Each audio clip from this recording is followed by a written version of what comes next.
আসসালামু আলাইকুম গাইস। আপনাদের তো প্রথম দিন আমার এই গাছগুলো দেখাইছিলাম। বৃষ্টি হওয়ার কারণে ট্রেটাতে পানি জমে যায়। পরে আমি এই গাছগুলো নিয়ে বালতিগুলোতে রুকি। আলহামদুলিল্লাহ আমার গাছগুলা হইছে। বালতিতে হচ্ছে যে পলিথিন দিয়ে ঘুরে রাখছি যাতে কোনো বৃষ্টির পানি না ঢুকে। বৃষ্টির পানি ঢুকলে তো দেখা গেছে পানি জমে থাকলে গাছগুলো মরে যাবে। এজন্য বালতির নিচে অবশ্য ছিদ্র করে দিছিলাম। আমার একটা ছোট্ট ছাদ বাগানের অনেক শখ, ইনশাল্লাহ একদিন হবে। এটা আদা গাছ, আদা রাখছিলাম, গাছ উঠছিল। তুলসী গাছের নিচে রুখছিলাম।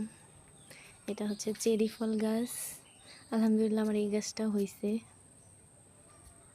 এটা হচ্ছে মালবেরি ফল গাছ, এটাও আলহামদুলিল্লাহ হয়েছে। এগুলো কুমড়ার বীজ ফলাইছিলাম, পরে এগুলো উঠছে। এগুলো এরকম হয়েছে কেন অবশ্যই আমি জানি না। আপনার যদি কেউ জেনে থাকেন অবশ্যই কমেন্টে জানাবেন। এগুলো মরিচ গাছ।